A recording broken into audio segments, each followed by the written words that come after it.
빨라진 대선 시계라고 이름을 붙여봤는데요. 탄핵안 가결 이후에 조기 대선 가능성과 함께 차기 주자들에 대한 관심도 높아지고 있는 상황입니다.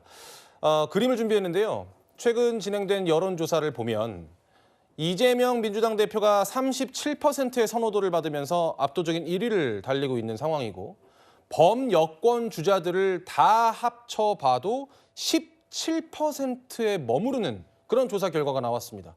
김 전 부대변인님, 네. 범여권을 다 합쳐도 이재명 대표 한 명의 절반에도 못 미치는 네. 그런 상황이에요. 제가 볼 때는 아주 자연스러운 현상인 것 같습니다. 예. 제가 보고 있는 부분에서 주안점을 두는 거는 의견 유보가 35라는 측면입니다. 그러니까 지금의 탄핵 정국에 있어서 이재명 대표가 뭔가 잘하고 있다. 그렇다면 의견 유보가 좀 적고요. 지금 분위기라면 50%가 넘어야겠죠. 예. 그런데도 그러지 못했다고 있다는 거는 이재명 대표의 어떤 불호, 혐오, 약간 비호감 이런 것들이 있다는 거고요. 이런 측면에서 볼 때 이재명 대표의 어떤 확장성에는 분명한 선이 있다. 그리고 우리가 앞으로 둬야 될 점은 뭐냐면 사법 리스크가 현실화됐을 때 예. 지금은 윤석열 대통령에 대한 문제에 지금 많은 사람들이 관심이 기울어져 있기 때문에요. 이재명 대표의 문제점을 잘 인식하지 못하고 있습니다. 결국은 만약에 탄핵이 인용이 된다고 했을 때 예. 실질적으로 현실적으로 부분은 그럼 이재명 대표의 문제점, 사법 리스크가 현실화될 수밖에 없고 2심에서 유죄가 나오고 최종심에서 확정이 된다고 하면 확정되면 후보로서의 어떤 자격이 없는 거고요. 확정이 안 되대로 2심에서 유죄가 된다면 판은 요동칠 거라고 봅니다. 예. 그리고 되게 관심 있게 봐야 될 대점이 뭐냐면 우리가 7년 전에 그때 2017년 대선 때 문재인 당시 후보가 가졌던 표가 41이고요. 예. 보수 진영이 가졌던 표가 홍준표, 안철수, 유승민 포함했을 때 50이었습니다. 그래서 1대1의 구도를 만들 수 있느냐. 그리고 지금은 흩어져 있는 산발돼 있는 보수 후보의 표가 이제 1대1 가상 대결을 할 겁니다. 예. 2025년 1월에 각 언론사에서 가상 대결을 했을 때 이재명 후보보다 대표보다 넘거나 아니면 근소차로 경쟁을 하고 있다면 급속도로 제가 볼 때는 가르마가 타질 여지가 있다. 그렇게 봅니다. 알겠습니다. 언급 주신 대로 이재명 대표가 넘어야 할 산, 바로 사법 리스크가 아닌가 싶습니다. 재판, 바로 직전에 나온 이 재판 때문에 더 어려워진 것 아니냐 이런 분석이 나오고 있습니다. 목소리 준비했습니다. 북한에 현금을 몇 억씩 몇십억씩 주면 유엔 제재 위반이다. 주면 안 된다. 모르는 사람이 있습니까? 그런 걸 이화영 부지사가 요구했다는 겁니까?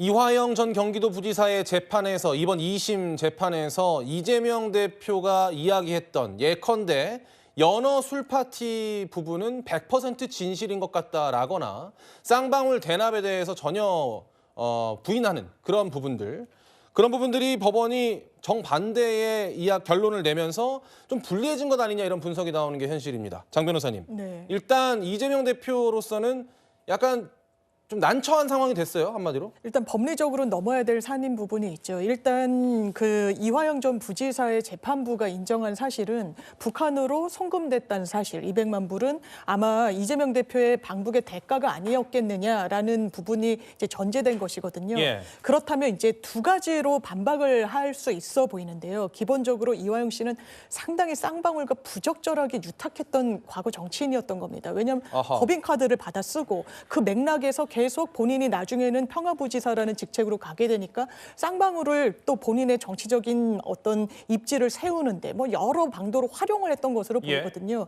그 맥락에서 이제 대북 송금이라는 그 자금도 나오는 것인데 그렇다면 이재명 대표가 그걸 정확하게 인식하고 있었는지가 또 이재명 대표의 재판에서는 입증이 돼야 되는 부분이 있는 거고요. 인지를 해야 그 고의성이 입증되기 때문에 또 하나는 쌍방울이랑 기업의 다른 동의는 없었는지 여부입니다. 기본적으로 쌍방울은 대북 사업과 관련해서 주식이 상당히 오르기도 했었어요. 그것과 관련해서 주가 조작 의혹을 받기도 했었고 과거에 동종범죄로 처벌받았던 전력도 있고 그러면서 희토류를 단독으로 수입을 북한으로부터 해서 광물 자산과 관련해서 주식, 기업 가치에 또 플러스가 됐던 부분도 있거든요. 예. 그래서 이걸 정말 본인이 정치인 이재명을 위해서 낸 돈인지와 관련해서도 법리적으로 아마 상당히 좀 격돌할 것 같습니다. 지금 말씀은 이화영 전 부지사가 그런 일을 했다. 말했다 하더라도 이재명 대표는 전혀 몰랐다라는 식으로 대응해 나갈 걸로 읽히는 부분인데 그런데 강 부대변인님 네.